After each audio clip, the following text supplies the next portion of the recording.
মাননীয় সদস্য, আপনার সময় শেষ। আমি আপনাকে আরো 3 মিনিট বাড়িয়ে দিলাম। স্পিকার, এই মহিলা সাংসদ হিসেবে সংরক্ষিত আমরা কিন্তু এখানকার সবচেয়ে আদরের। 3 মিনিটের জায়গায় আমি চাইলে আরেক মিনিট আপনি আপনার পক্ষ থেকে দিতে পারেন।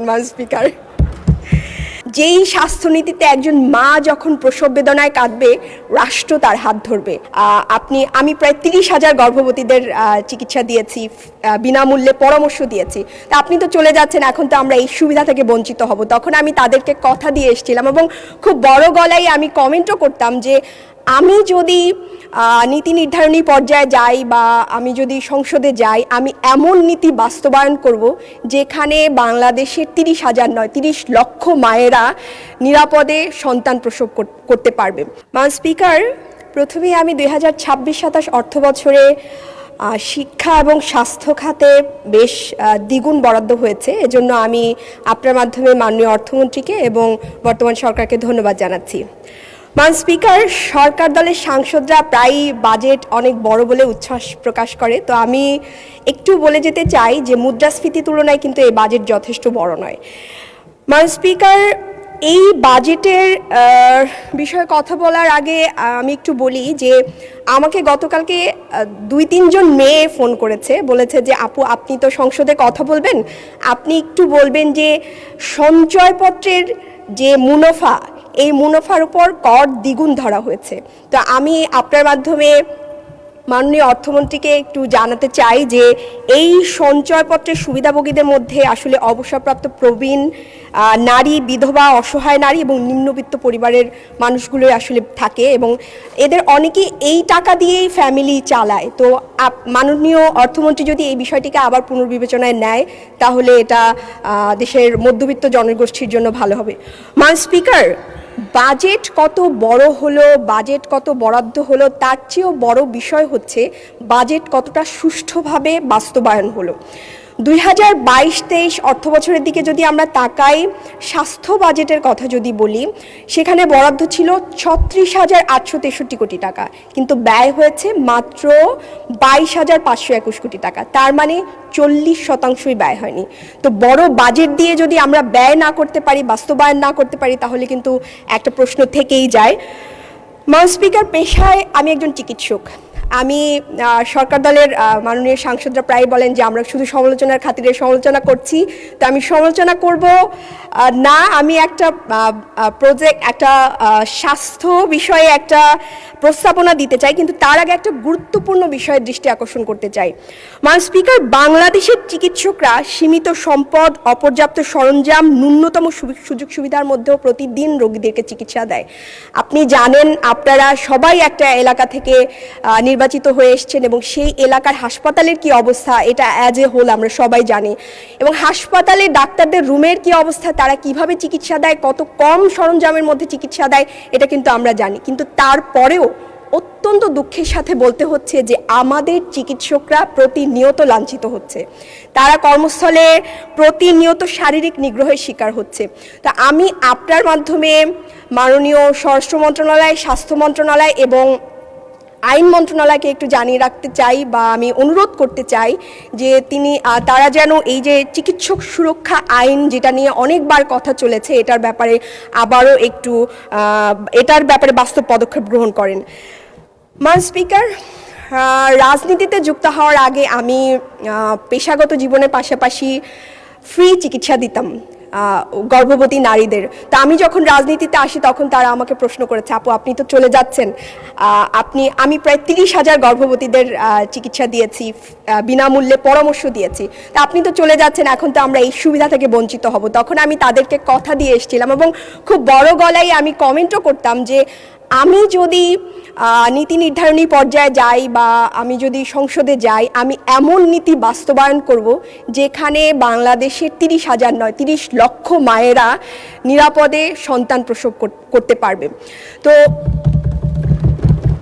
স্পিকার, অত্যন্ত দুঃখের সাথে জানাতে হয়, খুব আবেগীয় বিষয় আমাদের নারীদের জন্য, বাংলাদেশে প্রতি বছর 3.5 থেকে 4,000 নারী সন্তান প্রসব করতে গিয়ে মারা যায়।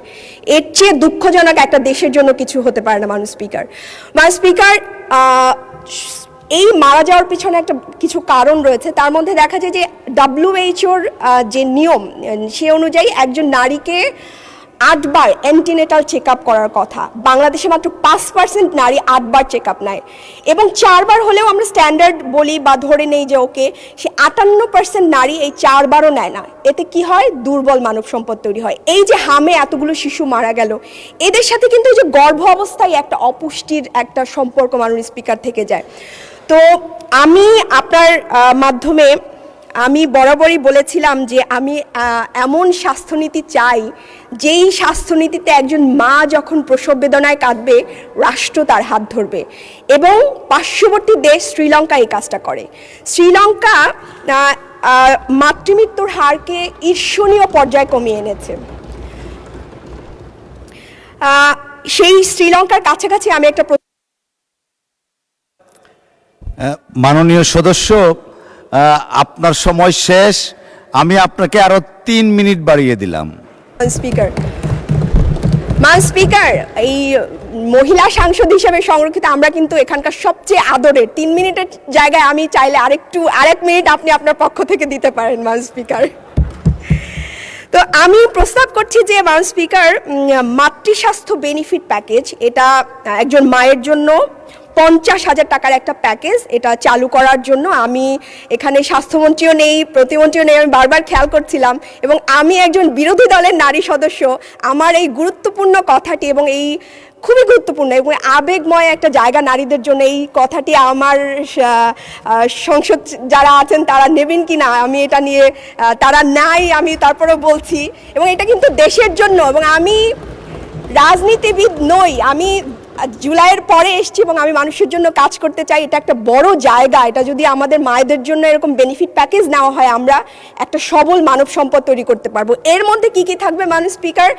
আমাদের মায়েরা মারা যায় মূলত হোম ডেলিভারি করার কারণে। 30 লাখ গর্ভবতীরা, প্রতি বছর আমাদের 30 লাখ গর্ভবতী মা হয়, এর মধ্যে 10 লাখ মা বাসায় ডেলিভারি করে, তারা হাসপাতালে আসতে চায় না। এই প্যাকেজের মধ্যে আমি 8টি এনসি চেক আপ বা 4টি এনসি চেক আপ ন্যূনতম, এবং একটা পুষ্টির প্যাকেজ, এবং প্রসব পরবর্তী সেবাটাও আমি নিশ্চিত করতে চাই।